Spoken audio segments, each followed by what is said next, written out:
Hello স্টুডেন্টরা, tuition রুমে তোমাদের স্বাগতম। আজকে আমি ক্লাস 10-এর ইংলিশ পড়াবো। Lesson 1, father's help, writer R K. Narayan. তোমরা ভিডিওটা প্রথম থেকে শেষ পর্যন্ত দেখবে। এই ফাদার্স হেল্পের বঙ্গানুবাদটা নিয়ে তোমাদের সঙ্গে আলোচনা করব। এই ধরনের নতুন নতুন ভিডিও পাওয়ার জন্য তোমরা চ্যানেলটিকে সাবস্ক্রাইব করে রাখো, শেয়ার করো বন্ধুদের জন্য, আর একটা লাইক দেবে। আর পড়াটা কেমন লাগলো কমেন্টস করবে। দেখো আমি পড়াচ্ছি। দ্য অথর, লেখকের সম্বন্ধে, অ্যান্ড দ্য টেক্সটের সম্বন্ধে কিছু লেখা আছে, সেটা আমরা জানব। দেখো, আর.কে. নারায়ণ 1906 অ্যান্ড 2001। এটা কি বোঝাচ্ছে? আর.কে. নারায়ণ 1906 সালে জন্মগ্রহণ করেন এবং 2001 সালে ইহলোক ত্যাগ করেছিলেন। Is one of the leading figure of early Indian literature in English. Indian literature মানে হচ্ছে ভারতীয় সাহিত্য, ইংরাজি। তাহলে আর.কে. নারায়ণ হলেন ইংরাজিতে প্রথম ভারতীয় সাহিত্যের মধ্যে একজন প্রধান ব্যক্তিত্ব। হিজ নোটেবল ওয়ার্কস, নোটেবল মানে হচ্ছে উল্লেখযোগ্য, ওয়ার্কস মানে কাজকর্ম, ইনক্লুড মধ্যে Malgudi Days and The Guide, Malgudi Days এবং The guide.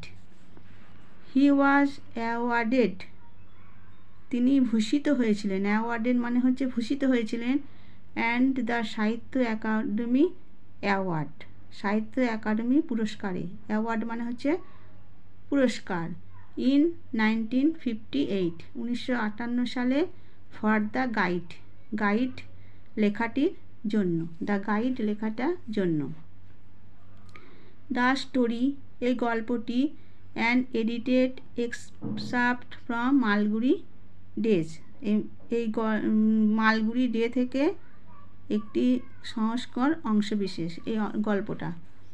Is about young বয়, একটা যুবক বালকের সম্বন্ধে, কল্ড, যার নাম Swaminathan, who is unwilling to go to school, সে স্কুলে যেতে চাইতো না, মানে অনিচ্ছুক ছিল স্কুলে যেতে। আনউইলিং মানে হচ্ছে অনিচ্ছুক। বাট ইজ ফোর্সড মানে বাধ্য করা হতো, কিন্তু বাধ্য করা হতো বাই হিজ ফাদার, তার বাবার দ্বারা, টু অ্যাটেন্ড যেতে, স্কুলে যেতে বাধ্য করা হতো। দ্য স্টোরি এক্সপ্লোরস হাউ, এই গল্পটির বর্ণনা দেয় কিভাবে, এক্সপ্লোর মানে বর্ণনা, হাউ মানে কিভাবে, through the events that follow, যে ঘটনাগুলো দেখা গেছে সেই ঘটনাগুলোর মধ্যে দিয়ে। স্বামী অরিজিনাল রিজার্ভেশন, অরিজিনাল মানে হচ্ছে আসল, আর রিজার্ভেশন মানে হচ্ছে দৃষ্টিভঙ্গি। স্বামীর আসল দৃষ্টিভঙ্গি অ্যাবাউট হিজ টিচার, তার শিক্ষক সম্পর্কে, স্যামুয়েল, তার শিক্ষকটা ছিলেন স্যামুয়েল। গেট ট্রান্সফর্ম মানে হচ্ছে পরিবর্তন, কনসিডারেবলি মানে ধীরে ধীরে, তার পুরোটা কি হবে, তার শিক্ষকের নাম স্যামুয়েল সম্পর্কে মতামতে ধীরে ধীরে পরিবর্তন ঘটে। এবার দেখো ইউনিট 1, তোমরা তোমাদের টেক্সট বইটা বার করো, আমার ভয়েস শুনে শুনে বুঝে নেবার চেষ্টা করবে। লাইং ইন বেড, বিছানায় শুয়ে, লাইং মানে হচ্ছে শুয়ে, বেড মানে বিছানা। স্বামী রিয়েলাইজড, স্বামী বুঝতে পারলো, উইথ এ শাডার, ভয়ের কাঁপুনির সঙ্গে, শাডার মানে হচ্ছে ভয়ের কাঁপুনি, that it was Monday morning, এটা ছিল সোমবারের সকাল। ইট লুকড, তার মনে হলো, অ্যাজ দো, যেন, এই অনলি এ মুমেন্ট আগে, এই এক মুহূর্ত আগে, ইট ওয়াজ ফ্রাইডে, দিনটা ছিল শুক্রবার। তাহলে পুরোটা কী হবে, it looked as though only a moment ago it was Friday, তার মনে হলো যেন এক মুহূর্ত আগে দিনটা ছিল শুক্রবার। অলরেডি, ইতিমধ্যে, মন্ডে ওয়াজ হেয়ার, ইতিমধ্যে সোমবার হাজির। হি হোপড, সে আশা করেছিল, he did not have to go to school, আশা করেছিল যে তাকে স্কুলে যেতে হবে না। অ্যাট 9 o'clock সকাল 9টার সময় স্বামীনাথন ওয়েল্ট, স্বামীনাথন ডুকরে কেঁদে বলল, আই হ্যাভ এ হেডেক, আমার মাথার যন্ত্রণা হচ্ছে।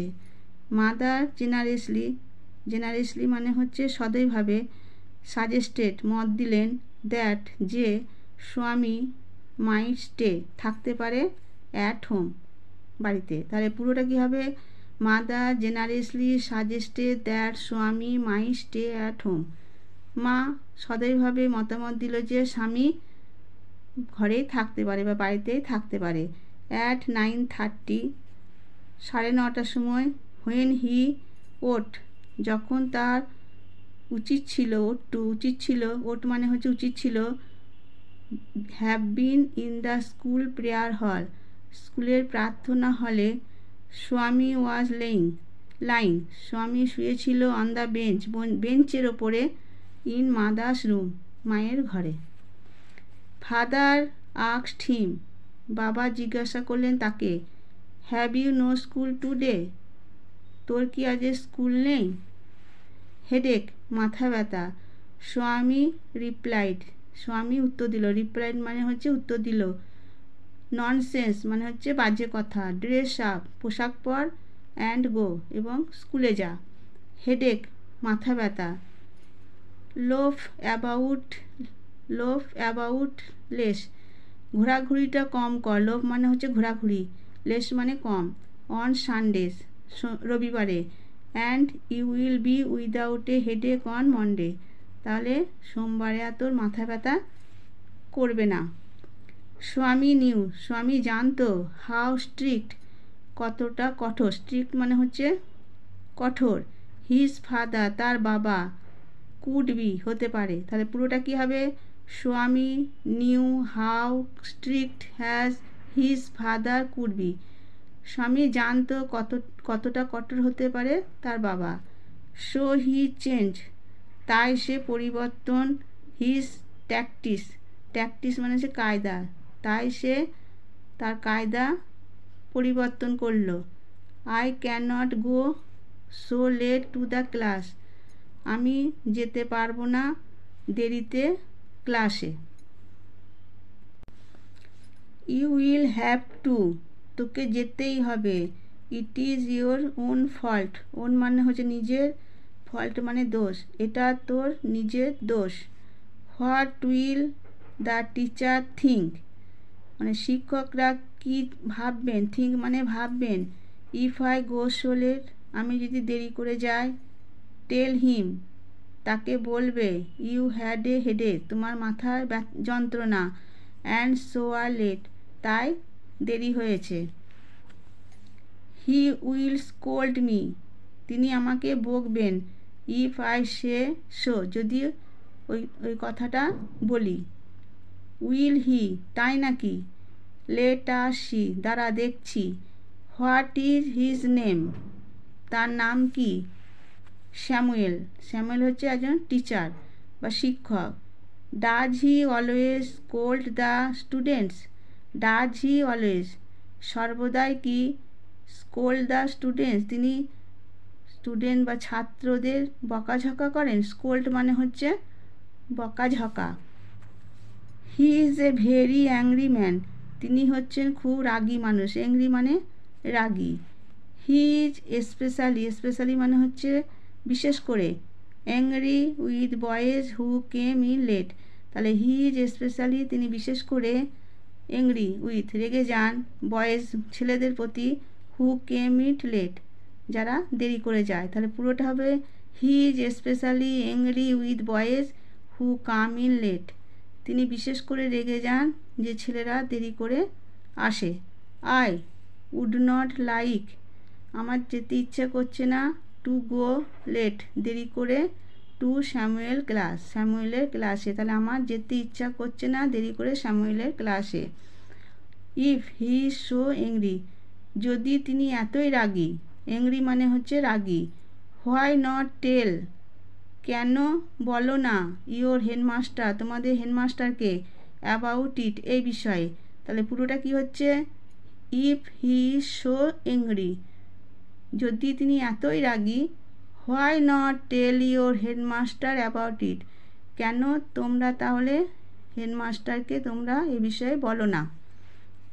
দে সে, তারা বলে, দ্যাট যে, ইভেন দ্য হেডমাস্টার, হেডমাস্টারও নাকি, ইজ অ্যাফ্রেড, ভয় পান, অফ হিম, তাকে। অ্যাফ্রেড মানে হচ্ছে ভয় পাওয়া। তাহলে পুরোটা কি হবে, they say that even the headmaster is afraid of him, তারা বলে যে হেডমাস্টারও নাকি তাকে ভয় পান। অ্যাফ্রেড মানে ভয় পাওয়া। এটাই ছিল ইউনিট 1-এর বঙ্গানুবাদ। তোমরা ভালো করে বুঝে নেবে। এই ধরনের নতুন নতুন ভিডিও পাওয়ার জন্য চ্যানেলটিকে সাবস্ক্রাইব করে রেখো, শেয়ার করে দিও বন্ধুদের জন্য, একটা লাইক দেবে আর কমেন্টস করবে পড়াটা কেমন লাগলো। ঠিক আছে, আজকে আমি ভিডিওটা এখানেই শেষ করলাম।